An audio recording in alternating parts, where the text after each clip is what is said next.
Bismillahirrahmanirrahim. Assalamualaikum warahmatullahi wabarakatuh. Innal hamdalillah nahmaduhu wa nasta'inuhu wa nastaghfiruh wa na'udzu billahi min shururi anfusina wa min sayyiati a'malina. Man yahdihillahu fala mudilla lahu wa man yudlil fala hadiya lahu. Asyhadu an la ilaha illallah wahdahu la syarika lahu wa asyhadu anna Muhammadan 'abduhu wa rasuluh. Qala Allah Ta'ala fi kitabihil karim, ya ayyuhalladzina amanu taqullaha haqqa tuqatih wa la tamutunna illa wa antum muslimun. Ya ayyuhan nasu taqu rabbakumul ladzi khalaqakum min nafsin wahidah wa khalaqa minha zawjaha wa batha minhuma rijalan katsiran wa nisaa'a wattaqullaha alladzi tasaaluna bihi wal arham innallaha kana 'alaikum raqiba. Ya ayyuhalladzina amanu taqullaha wa qulu qawlan sadida yuslih lakum a'malakum wa yaghfir lakum dhunubakum wa man yuti'illaha wa rasulahu faqad faza fawzan 'azima. Amma ba'd, fa inna asdaqal hadithi kitabullah wa khairal hadi hadi Muhammadin sallallahu alaihi wasallam, syarrul umuri muhdatsatuha wa kullu muhdatsatin bid'ah wa kullu bid'atin dhalalah wa kullu dhalalatin finnar. Alhamdulillah, kita bersyukur kepada Allah Tabaraka wa Ta'ala dengan memanjatkan segala macam pujian yang paling sempurna yang hanya kita persembahkan kepada Allah Tabaraka wa Ta'ala. Salawat dan salam yang selalu tercurah kepada junjungan kita Nabi besar Muhammad sallallahu alaihi wasallam, juga kepada keluarganya, para sahabatnya yang mulia, dan orang-orang yang kokoh dan tegar dalam menegakkan sunnah Nabi Muhammad sallallahu alaihi wasallam, mengikuti jejaknya, menghidupkan sunnah-sunnahnya, dan mendakwahkannya kepada umat manusia sampai datangnya hari pembalasan. Saudaraku seislam dan seiman yang dimuliakan oleh Allah Tabaraka wa Ta'ala, tema kita pada kesempatan pagi yang berbahagia dan mulia ini adalah tentang perintah untuk menjaga mulut dan kehormatan kita. Jaga mulut dan kehormatanmu. Dan kita semua pernah mendengar ungkapan kata-kata kiasan yang mungkin sering teriang dan terulang kita dengar dalam telinga kita, seperti kata orang, lidah itu tidak bertulang karena memang lentur, sehingga sangat mudah sekali untuk digerakkan, ya kan, untuk kita bisa mengucapkan, untuk kita bisa memakan sesuatu dan merasakannya. Oleh karena itu dikatakan lidah tidak bertulang. Juga ada kiasan lain yang mungkin lebih ganas, dikatakan mulutmu adalah harimaumu, karena dia bisa menerkam orang lain atau menerkam dirimu sendiri, makanya dikatakan harimaumu. Ini semua adalah merupakan kata-kata dan ungkapan kiasan untuk menunjukkan betapa mudahnya lidah atau lisan atau mulut ini mengucapkan sesuatu yang mungkin dapat merugikan dirinya sendiri atau orang lain. Nah, sering terjadi dalam perjalanan kehidupan kita, baik ketika kita berteman atau bermasyarakat, berhubungan dengan saudara-saudara kita, kadang sering kita sangat menyesali sebuah perbuatan yang dilakukan oleh tangan kita. Kita sangat menyesali sebuah perbuatan yang dilakukan oleh kaki kita, walaupun cuma sekali. Perbuatan tersebut dilakukan, tapi kita sangat sekali menyesal dengan perbuatan tersebut. Namun sayangnya, berulang kali lisan kita melakukan keburukan, berbuat keburukan, jangankan disesali, bahkan dirinya merasakan bahwasannya itu adalah merupakan sebuah keburukan saja tidak merasa. kalau lisannya telah menyakiti orang lain, tidak merasa kalau lisannya telah menjadikan sebab keburukan bagi dirinya sendiri atau orang lain. Jangankan disesali, merasa sebagai sebuah kesalahan aja tidak. Dan kita semua mungkin pernah, ya kan, merasa sakit hati atas ucapan orang lain. Ada yang pernah nggak merasa sakit hati dengan ucapan orang lain? Pasti pernah kita lalui dalam kehidupan kita. Merasakan pedihnya fitnah yang keji, yang dusta kepada diri kita. Pernah kita merasakannya. Atau merasakan kesal, atau dalam bahasa prokemnya empet, atas bualan omongan yang penuh dengan kedustaan dan kesombongan, mengalami cekcok atau bahkan pertengkaran dengan orang yang terdekat karena isu-isu bohong yang tersebar. Dan masih banyak lagi keburukan yang dirasakan akibat penggunaan lisan yang tidak terkendali, yang sudah siogianya lisan ini seharusnya kita jaga bersama, kita pelihara, karena bisa jadi ini akan mendatangkan kebaikan bagi kita atau akan menjadi keburukan bagi kita. Saudaraku sekalian yang dimuliakan oleh Allah, ini menunjukkan dan mengisyaratkan kepada kita untuk kita bisa selalu berhati-hati dan harus berhati-hati menjaga mulut kita. Bukan tidak mungkin orang lain yang pernah merasakan seperti apa yang kita rasakan karena mulut yang tidak terkendali dan terjaga. Hati-hatilah dalam masalah mulut ini, karena dia dapat menjadi salah satu sumber kesulitan dalam kehidupan kita.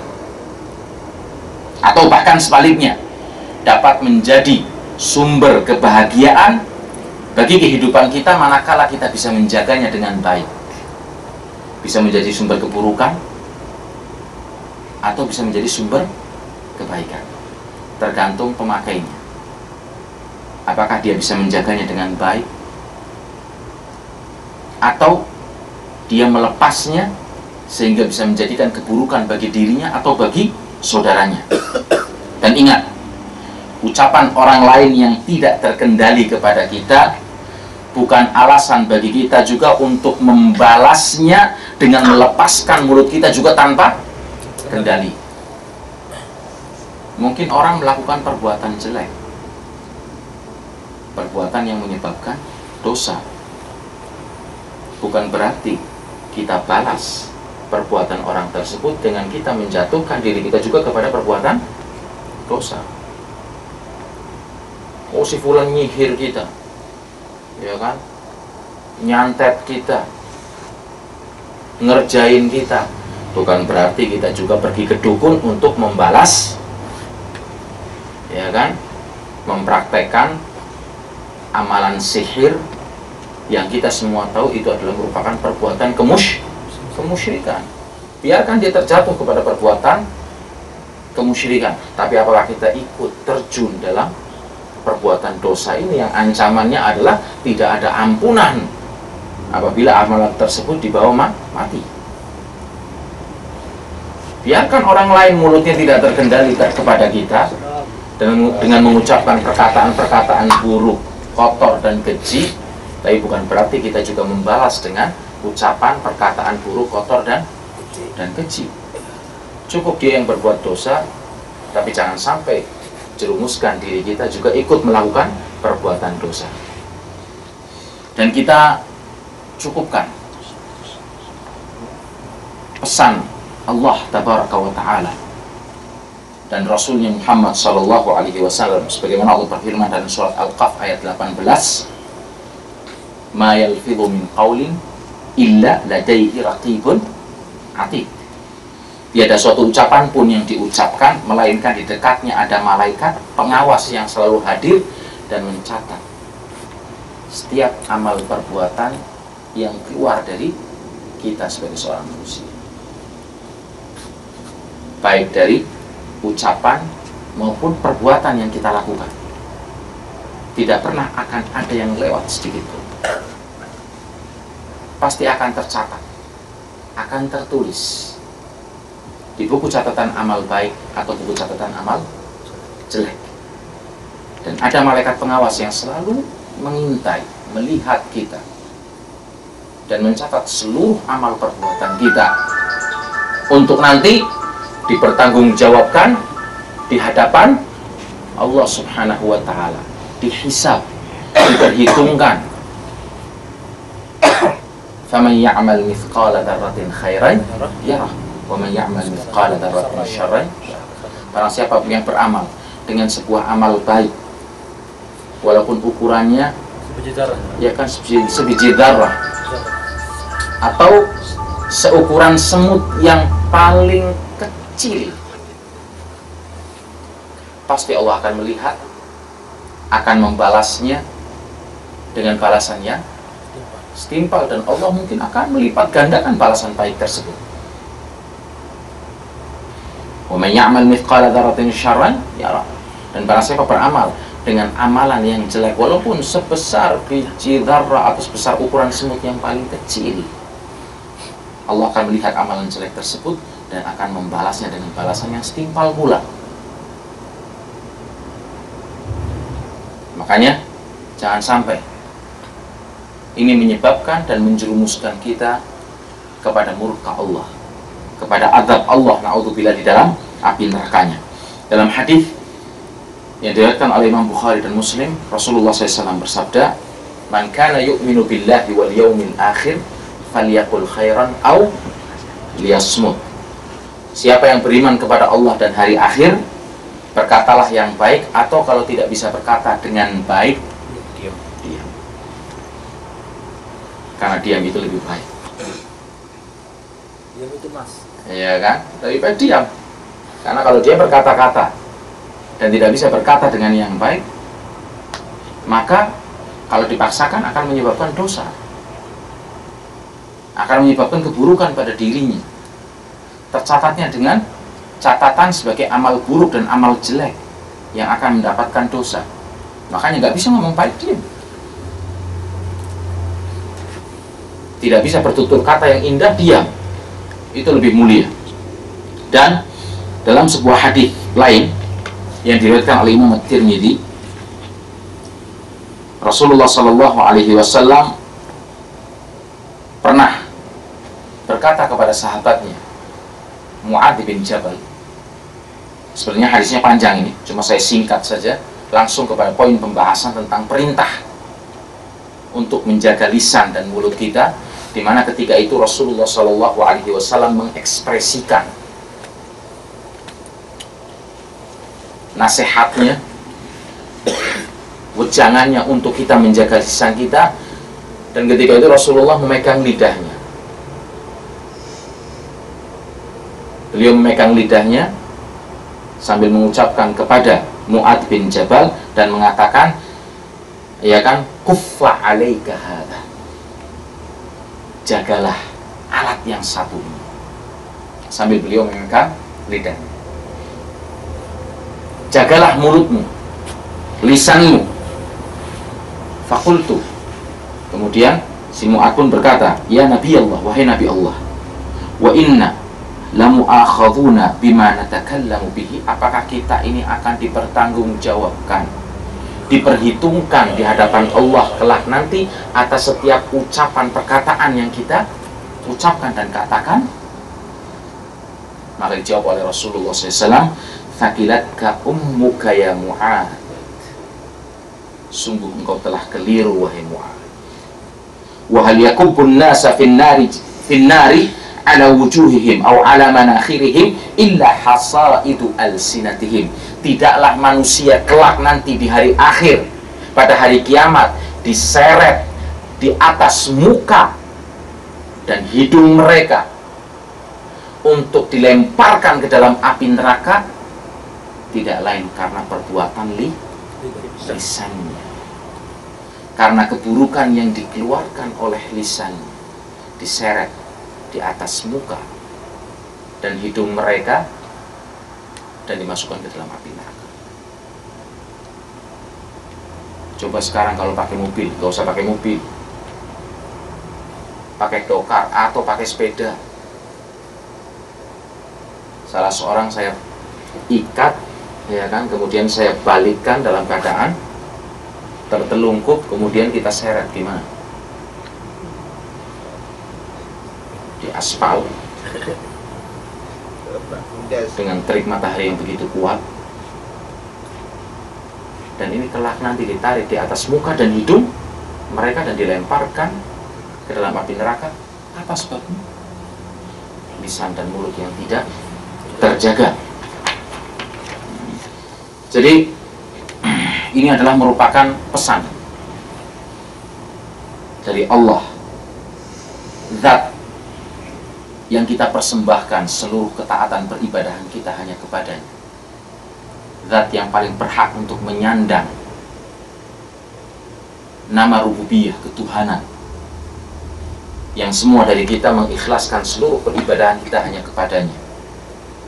Dan pesan utusannya Nabi Muhammad SAW untuk kita selalu menjaga lisan kita. Kemudian seperti tadi tema yang telah saya jelaskan, kita akan bahas tentang perintah untuk menjaga mulut. Kemudian yang berikutnya apa? Yang kedua,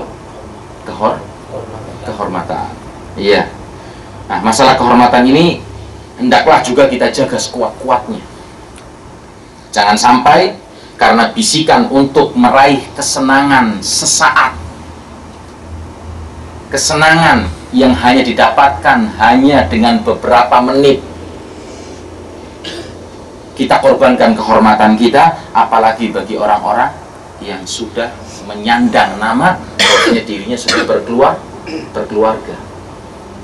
Jangan sampai dengan kesenangan yang sifatnya sesaat kita korbankan kehormatan kita. Kita hancurkan kehormatan kita. Kehormatan adalah merupakan amanah dari Allah Tabaraka wa Ta'ala yang kita diperintahkan untuk menjaganya,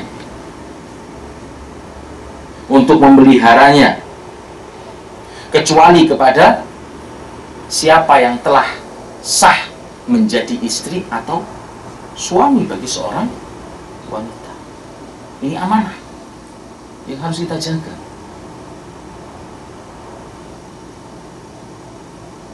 Dan kehormatan ini tidak kita salurkan kecuali kepada siapa saja yang telah sah menjadi istri kita, atau siapa saja yang telah sah menjadi suami bagi seorang wanita. Kita melihat betapa banyak manusia yang menderita karena kehormatannya ternodai hanya karena janji-janji palsu, bisikan-bisikan semu, atau keburukan yang berlumur madu.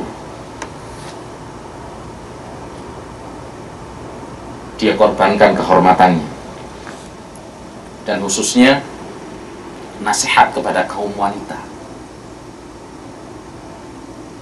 kepada para wanita muslimah. Karena kalau laki-laki kan ada istilah lelaki hidung belang. Tapi kalau perempuan hidung belang kan nggak pantas ya. Bukan nggak ada juga perempuan hidung belang sih. Cuma penamaannya dengan perempuan hidung belang kurang cocok, ya kan. Tapi nggak tahu apa ini perempuan. Kalau untuk perempuan saya belum tahu ini. Kalau laki-laki ada hidung belang, playboy. Katanya racun dunia. Racun dunia jangan terlalu. Tapi dia bisa menjadi racun dunia kalau dia tidak bisa menjaga diri dan kehormatannya. Laki-laki buaya darat. Iya kan, buaya darat. Kalau laki-laki banyak, karena laki-laki itu sifatnya yang tampil, yang maju, yang merayu, ya kan, yang mengejar. Buaya darat. Seperti itu. Makanya disebutkan buaya darat karena nggak pernah masuk air, paling kalau mandi. Kalau buaya kan harus masuk dalam air, ya kan, kemudian dia mandi dengan lumpur, seperti itu. Nah, kita perlu nasihatkan kepada wanita-wanita muslimah, khususnya kita semua pasti salah seorang di antara kita jelas ada yang memiliki anak wanita, ada yang memiliki saudara-saudara wanita, dan kita pun terlahir dari seorang wanita, ibu kita yang mulia. Oleh karena itu kita nasihatkan kepada mereka, jangan sekali-kali percaya kepada laki-laki yang datang kepada Anda dengan bujuk rayunya. Yakinlah Anda bukan wanita pertama dan yang terakhir yang dirayunya. Tidak ada yang diinginkan kecuali kehormatan, ya kan, yang ingin direnggutnya.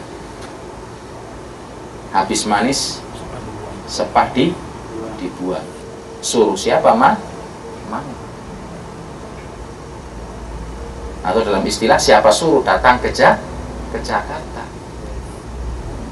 Sudah sampai di Jakarta masih ngeluh juga. Dosa yang gede yang mana, Pak? Kenapa? Yang gede dosanya yang laki atau perempuannya? Oh ya, untuk masalah dosa sih sama aja. Ya kan, karena biasanya yang namanya perzinahan itu kuncinya ada pada wanita. Kuncinya ada wanita. Karena kalau perempuannya nggak mau, jadinya apa? Pemerkosaan kalau dipaksa. Tapi kunci perzinahan ada pada wanita. Nah, laki-laki itu sifatnya datang dan berjuang untuk mendapatkan apa? Apa yang diinginkan. Walaupun dengan segala cara, hadiah-hadiah, rayuan-rayuan, apa ini? Gombal, panah-panah tajam asmara yang dilemparkan untuk bisa mendapatkan. Ketika sudah kena, ya kan? Apalagi wanita-wanita yang tidak ada keimanan di dalam hatinya, hatinya tidak dipenuhi dengan keimanan, oh sangat mudah sekali untuk terjerumus dalam perangkap, ya kan, setan ini. Kemudian menjaga kehormatan, saudaraku sekalian, berarti juga harus menjaga pandangan, kemudian pendengaran, mulut, tangan, kaki kita terhadap apa saja yang bisa mendatangkan perzinahan. Makanya kenapa perintah Allah Subhanahu wa ta'ala dan larangannya dalam Al-Quran khususnya tentang permasalahan zina ini, bunyi ayatnya adalah la taqrabu zina, janganlah engkau mendekati zina. Coba kalau ayatnya bunyinya la taznun, janganlah engkau berzina. Manusia ini otaknya dipenuhi dengan, kata orang sini, sorosir. Apa? Coro. Kecoa. Seneng ngakalin. Nggak nerimo. Kan ya nggak boleh zina. Ember masuk sumur, itu ya nggak boleh. Tapi kalau ditempelkan tok kan nggak apa-apa. Seperti orang-orang liberal. Cuma esek-esek aja, nggak apa-apa.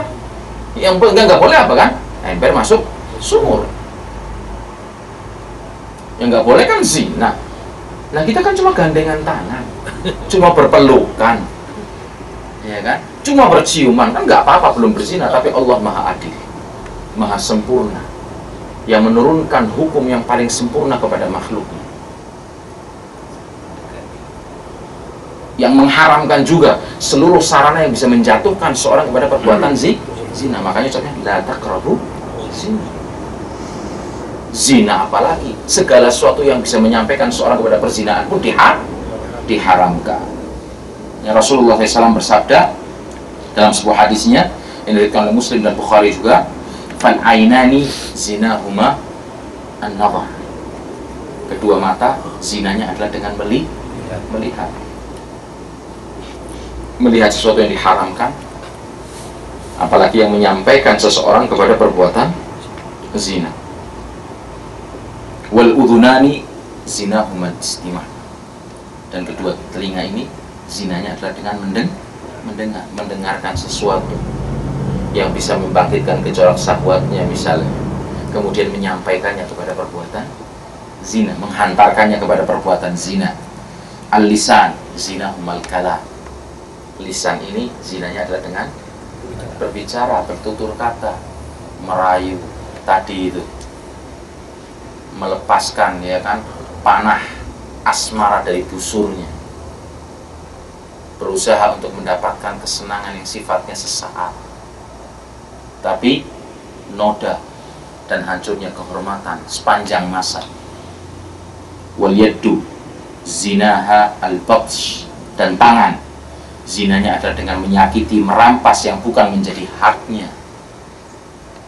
Warijlu zinahal khuta, dan kaki ini zinanya adalah dengan melangkah ke tempat-tempat yang tidak dihalalkan oleh Allah Subhanahu wa taala, melangkah menghantarkan kita kepada perbuatan yang diharamkan oleh Allah tabaraka wa taala. Wal qalbu yahwa wa yatamanna, dan hati ini berharap dan berangan-angan. Wa yusaddiqu dzalikal farj wa yukadzibu, dan dibenarkan yang demikian, direalisasikan, ya kan, dengan kemaluannya atau didustakan.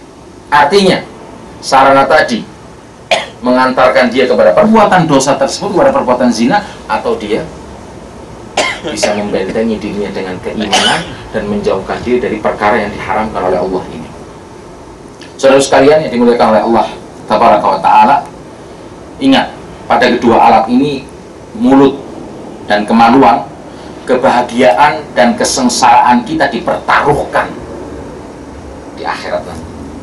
Karena dua alat ini, kesengsaraan dan kebahagiaan kita dipertaruhkan.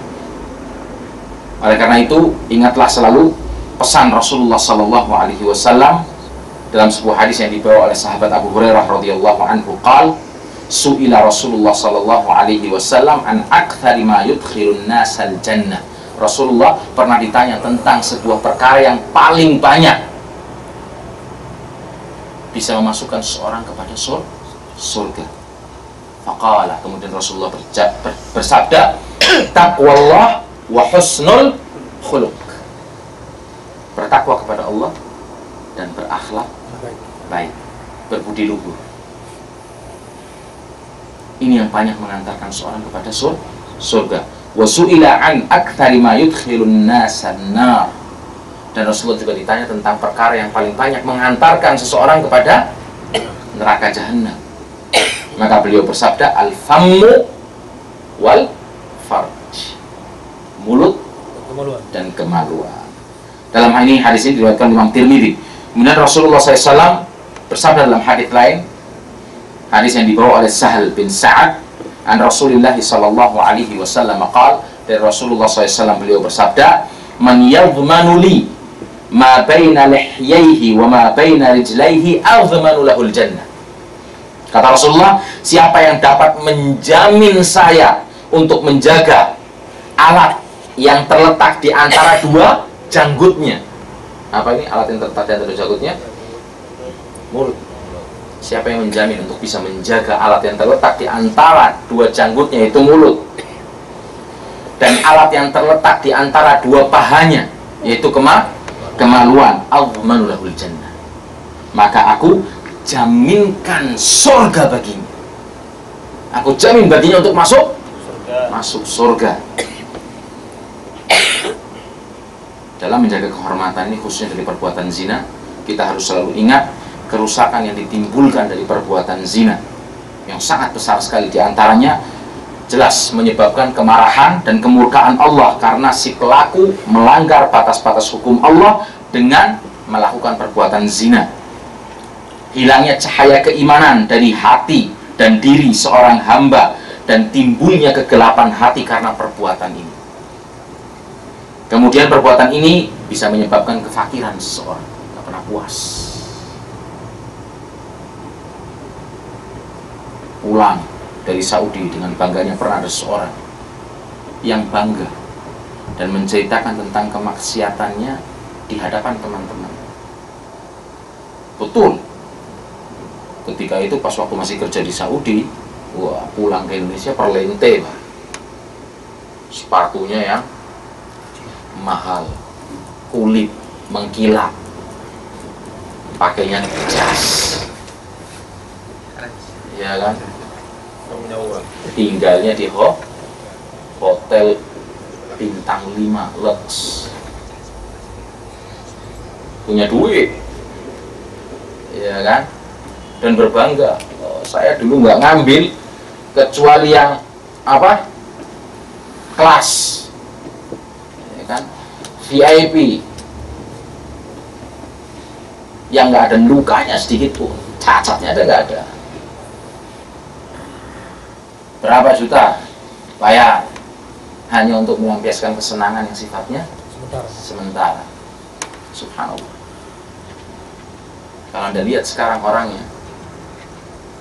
berjalan tanpa ada arah di jalan raya dengan muka yang kotor dan pakaian yang kotor.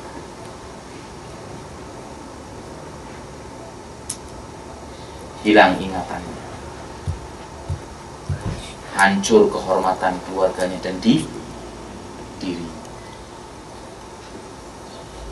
Nah, mungkin disebabkan karena perbuatan maksiat yang dahulu pernah dia lakukan dan bangga dia menceritakan kemaksiatannya dan berbangga dengan kemaksiatan yang telah dia lakukan.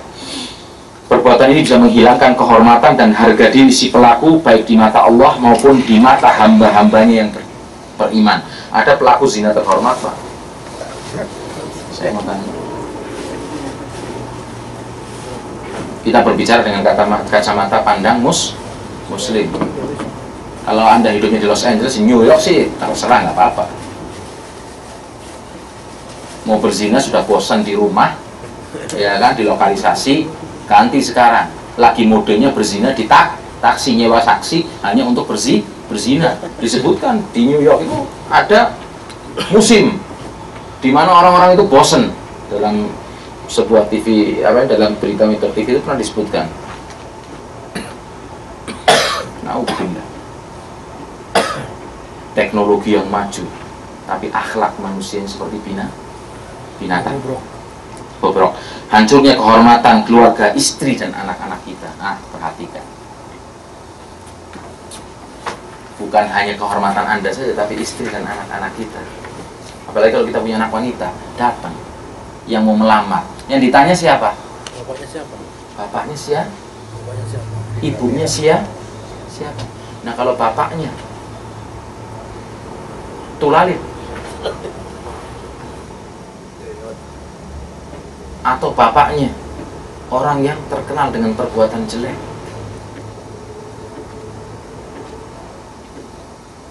siapa yang kena imbasnya? Anak-anak. Dan bahkan mungkin tercoreng sampai anak cucu, sampai buyut, Sampai 7 turunan. ya kan, sampai 7 turunan karena satu perbuatan dosa. Hilangnya nama kesucian diri seorang hamba dan berubah menjadi kefajiran, kefasikan, dan julukan pezina bagi pelakunya. Makanya kan para orang-orang yang menjadikan zina ini sebagai alat untuk mencari rezeki, dengan penuh rasa malu selalu merubah nama profesi, nama profesinya, ya kan. Kalau duluan langsung tembak pelacur, terlalu kasar, diperindah lagi namanya. PSK sekarang. Jadi WTS, masih terlalu kasar. Diganti sekarang PSK. PSK. Alhamdulillah bukan PSK, tapi PSP pada akhirnya. PSK. Perempuan apa? Pekerja seks komersial. Kalau Pekerja seks komersial. Pekerja seks komersial. Apal. Nah, na'udzubillah, ya kan. Seperti dukun juga ya. Kalau dengan dukun kuat terlalu kasar. Sekarang sudah ada namanya yang baru lagi. Ya kan? Namanya paranormal. Ada lagi namanya perek. Iya. Banyak macam-macam, ya kan. Tujuannya untuk melabui biar nggak terlalu kasar. Perempuan eksperimen, disebut perek katanya Pak. Oh, itu belum baru mulai eksperimen, belum terjun. Perek katanya Pak, perempuan eksperimen katanya Pak.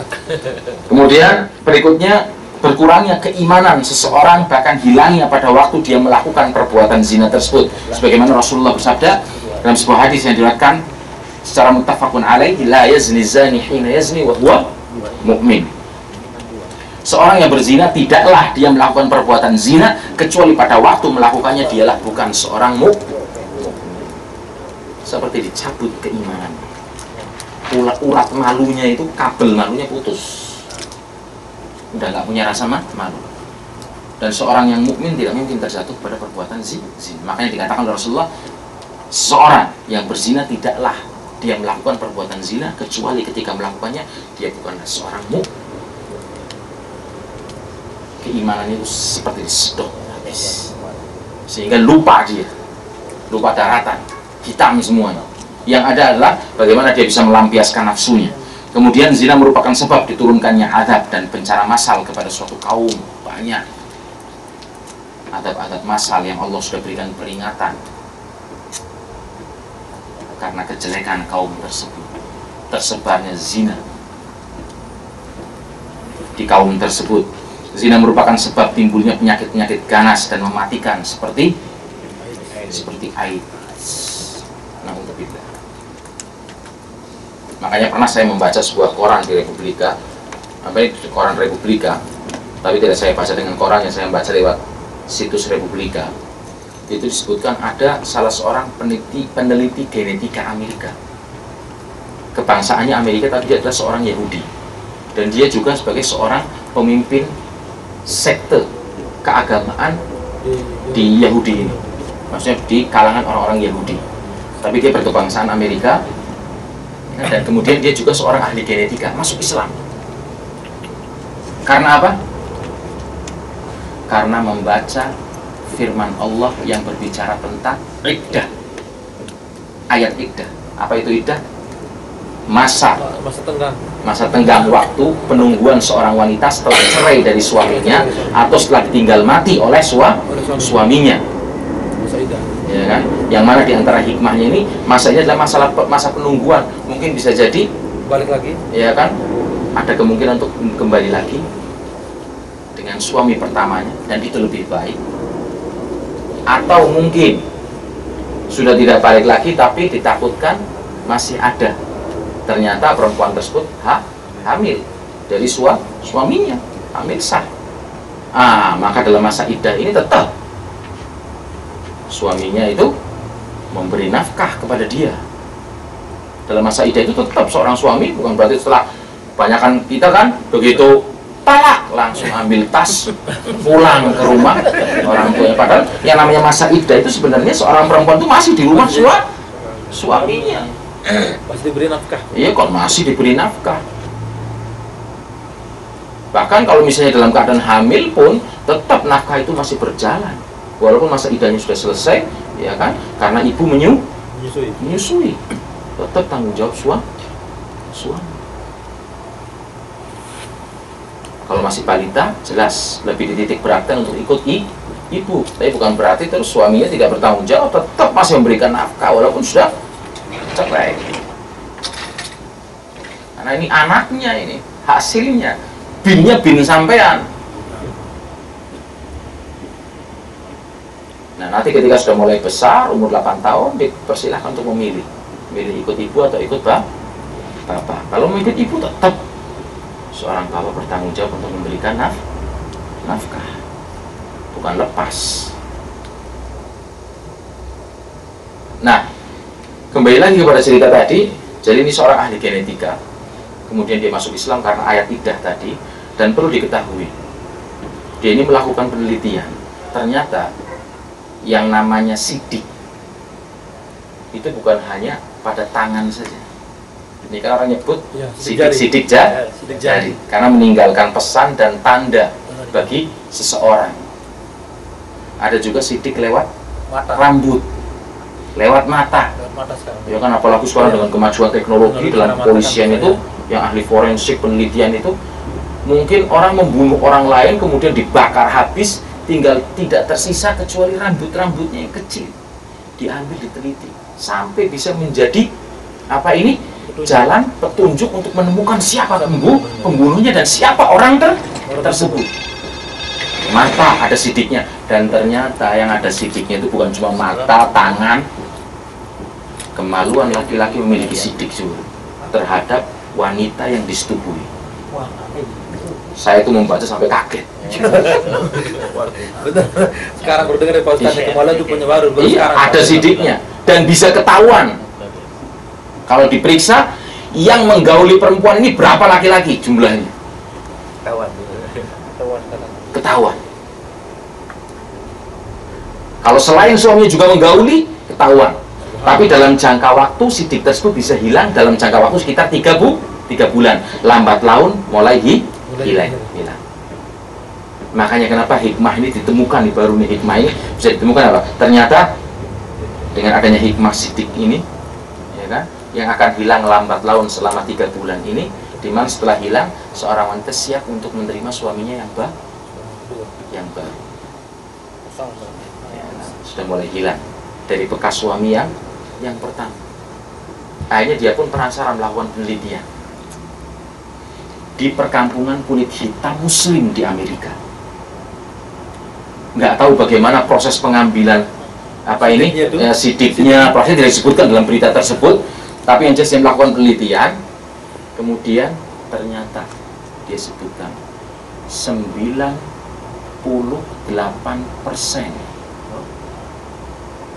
dari wanita-wanita muslimah kulit hitam di perkampungan tersebut, berarti kemungkinannya cuma kecil sekali, hampir bahkan 1%, membawa sidik lebih dari seorang lelaki. Ditemukan ada yang membawa 2 sidik, itu pun jarang sekali. Artinya perempuan-perempuan tersebut terjaga kemaluannya, kehormatannya, dan tidak ada yang mendatangi dan menggaulinya kecuali suami. Tidak ditemukan kecuali lebih dari 2 aja nggak ada, sangat sedikit sekali. Kalau yang lebih dari 2 berarti ini perempuan selingkuh kan, ketahuan. Ada laki-laki lain yang menggauli. Hanya dia tambah penasaran. Dia lakukan penelitian di perkampungan selain muslim. Ternyata paling sedikit perempuan itu membawa sidik berapa? 3 orang. Selain muslim. Yang selain muslim 3 orang paling sedikit. Artinya apa? Always. Selama 3 bulan tuh ya. Iya kan? Bukan pokoknya selama dalam jangka waktu yang masih bisa diteliti sidik tersebut sudah ketahuan. Paling sedikit bawa 3. Artinya ada 2 lelaki lain selain dari suaminya yang menggaulinya. Tambah penasaran, istrinya dia sidik. Ternyata ketemu apa? Ada 3 sidik laki-laki. Nyidik orang. Selain dari dirinya ada 2 sidik lain dan iya, tambah marah ini si orang ini. Akhirnya apa? Dia punya anak 3, dites DNA semua anaknya. tes anak dia apa enggak? DNA anak dia itu bukan. Ternyata yang anak dia cuma 1, yang 2 dari laki-laki lain. Campuran gitu maksudnya. Campuran.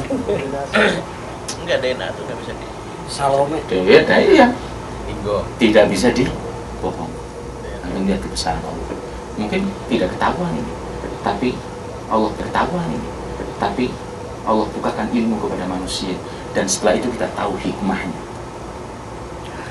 Kenapa kalau perempuan ada Allah buat keperawanan, yang mana atau virgin orang ngomong, untuk menjaga diantaranya hikmahnya untuk kehormatan wanita tersebut, di mana tidak didatangi kecuali dengan izin, pakai tasrih, surat izin sah. Ada rukhsahnya Pak. Dan tidak dihalalkan, ada rukhsahnya, ada SIM-nya. Ada SIM-nya Pak ya. Enggak sembarangan. Menurut kamu. Iya kan? Yang SIM-nya itu tertulis persyaratannya 4. Wali, tidak sah seorang wanita menikah kecuali dengan walinya. Dan pemegang perwalian tertinggi adalah bapak. Walaupun kakaknya ada di sampingnya di Saudi, satu rumah bareng tinggal. Ada laki-laki lain yang datang pingin menikahi adik wanitanya, sebentar, ada bapak di Indonesia, bel dulu, laporan dulu, karena selama masih ada bapak, inilah pemegang perwalian tertinggi. Nggak bisa, ya kan, sesama bis Sinar Jaya saling mendahului, boleh. Ya kan tulisannya gitu ketika kita naik bus itu dari kampung saya kalau tak sama bis Sinar saya tidak boleh saling mendahului. Iya kan, ditertib. Bapak nggak ada bapak, kakek nggak ada, baru adik, kakak laki-laki sekandung nggak ada, kakak adik laki sekandung, kakak adik laki-laki sebapak nggak ada, paman maksudnya kakak adik bapaknya, saudara-saudara ayah yang sekandung nggak ada, saudara ayah yang seibu, paman yang seibu. Terus kalau nggak ada, anak paman, sepupu kita.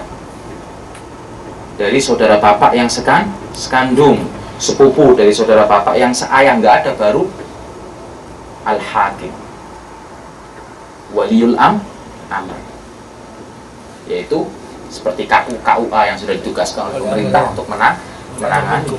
Iya kan, bukan model semangat aja. Iya kan, orang telepon, saya mau menikah nih. Ya gimana? Oh ya, prosesnya Anda seperti ini dulu. Oh lama banget, ya udah. Kalau mau lama banget ya silahkan, terserah Anda. Orang mau mencari yang halal ya harus bersabar. Orang mau mencari yang haram aja kadang sulit kok, na'udzubillah. Kelahiannya harus Iya kan? banyak. Apalagi mau mencari yang dihalalkan oleh Allah. Jalan ke surga itu dipenuhi dengan duri, jalan ke neraka itu dipenuhi dengan hiasan seperti itu. Nah kemudian saudara yang dimuliakan Allah, sebagai penutup bagi kajian ini saya akan bacakan sebuah hadis yang diriwayatkan oleh Imam Ahmad dan At-Tabrani dan Baihaqi yang disahihkan oleh Syekh Al-Albani dari sahabat Umamah radhiyallahu anhu, di mana dia mengisahkan tentang, langsung saja hadis ini saya bacakan ya kan terjemah bebasnya.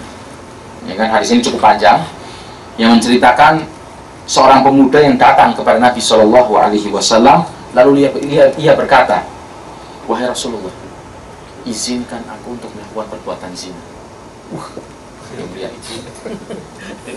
Kurang ajar banget nih orang ini, ya kan?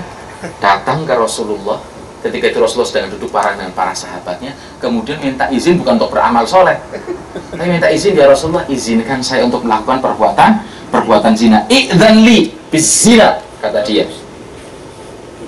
Fa aqbalul qaumu alaihi fazajaruh wa qalu mah.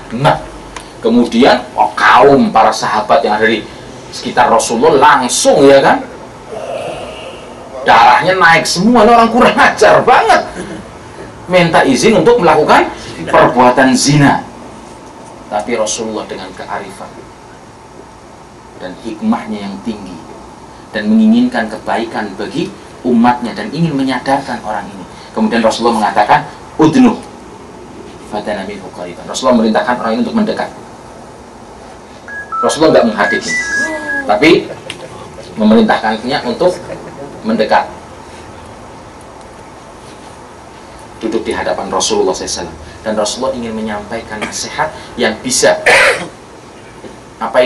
mengingatkan dirinya, ya kan, dan menjadikan akalnya itu berpikir. Kenapa diantaranya Islam itu mengharamkan perbuatan zina ini? Setelah orang itu duduk, ditanya sama Rasulullah, atuhibbuhu li ummik? Ya kan? Kamu punya ibu? Iya. Apakah kamu rela apabila ibumu terjatuh kepada perbuatan zina? Langsung dia mengatakan, la ya Rasulullah, nggak mungkin, saya nggak rela ibu saya terjatuh kepada perbuatan zina. Kemudian dijawab oleh Rasulullah SAW, ya kan, dengan sabdanya, walan nasu yuhibbunahu li ummahati. Orang lain juga tidak suka kalau ibunya terjatuh kepada perbuatan zina, kalau ibunya dizinai. Seperti kamu nggak suka ibumu dizinai, orang lain juga tidak suka melihat ibunya dizinai. Jangan mau enak sendiri, mau ngerjain punya orang, ya kan, punya kamu sendiri dikerjain tidak mau. Pakai otak kamu. Apalagi ini perkara yang diharamkan oleh Allah. Kamu mau? Sekarang kalau ada maling besar, terus harta bekas malingnya dimalingin lagi, marah nggak maling tersebut? Ngamuk kan? Kurang ajar, hasil curinya saya dicuri lagi. Tapi dia nggak ingat kalau dia juga sedang mengambil hak orang lain, mencuri punya orang lain. Mau melakukan untuk orang lain, dirinya sendiri diperlakukan seperti itu tidak mau. Kemudian Rasul juga mengatakan lagi kepada orang ini, afatuhibbuhu li ukhtik, afatuhibbuhu li ibnatik. Kamu punya adik perempuan? Kamu mau adik perempuanmu? terjatuh kepada perbuatan zina? Dia jawab, "La ya Rasulullah." Orang lain juga nggak mau. Anak perempuannya dizinai. Kamu punya adik perempuan? Punya ya Rasulullah. Mau? Adik perempuanmu terjatuh pada perbuatan zina? Tidak ya Rasulullah. Semoga diriku menjadi tebusan bagimu. Dijawab oleh Rasulullah, orang lain juga tidak mau. Kamu punya bibi? Iya. Mau bibimu terjatuh pada perbuatan zina? Tidak ya Rasulullah. Orang lain juga tidak mau bibinya terjatuh kepada perbuatan zina. Kemudian Rasulullah SAW meletakkan tangannya di dada orang ini dan berdoa, Allahumma ghfir dzambahu wa tahhir qalbahu wa hassin farjahu. Ya Allah, ampunilah dosa orang ini dan sucikan hatinya dan jagalah kemaluan.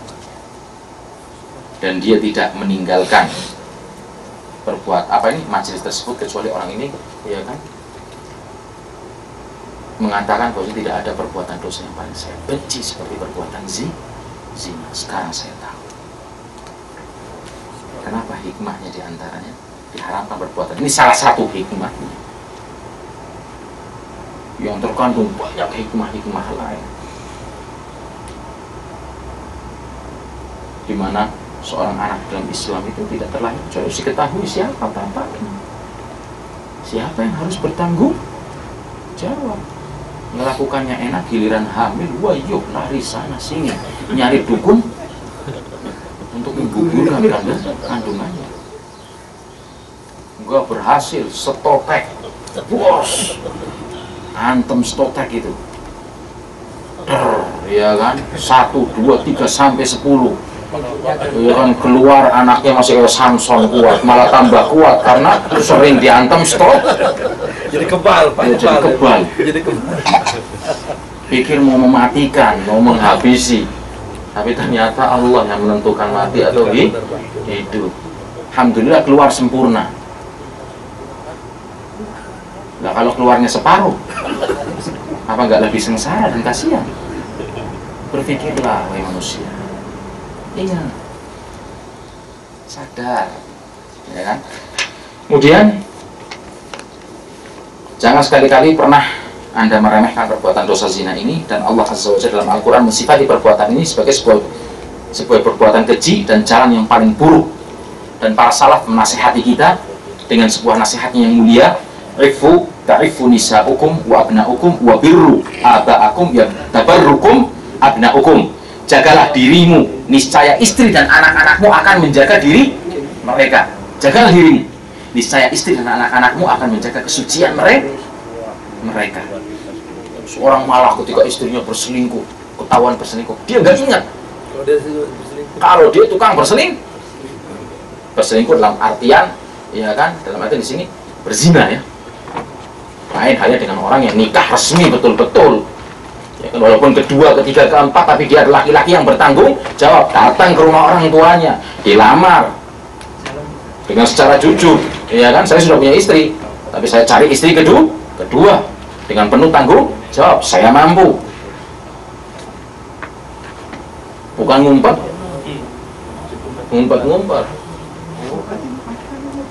Giliran ada masalah mau lepas dari tanggung jawab, seperti itu. Makanya jagalah dirimu, niscaya istri dan anak-anakmu akan menjaga diri mereka, dan berbaktilah kepada kedua orang tuamu, niscaya anak-anakmu akan berbakti kepadamu. Dalam perkataan lain, nasihat para ulama disebutkan, az-zina dainun qada'uhu fi ahlik. Zina itu adalah piutang dan tebusannya ada pada keluarga. Kenapa? Fa innal jazaa'a min jinsil amal. Balasan itu tergantung dari perbuatan. Kama tadinu tudan. Seperti kamu berbuat, seperti itu kamu akan diperbuat. Wa min uqubatis sayyi'ati sayyi'atu ba'daha. Di antara hukuman jelek adalah kejelekan yang setimpal yang pernah dilakukannya. Sekali lagi saudara sekalian, jagalah mulut dan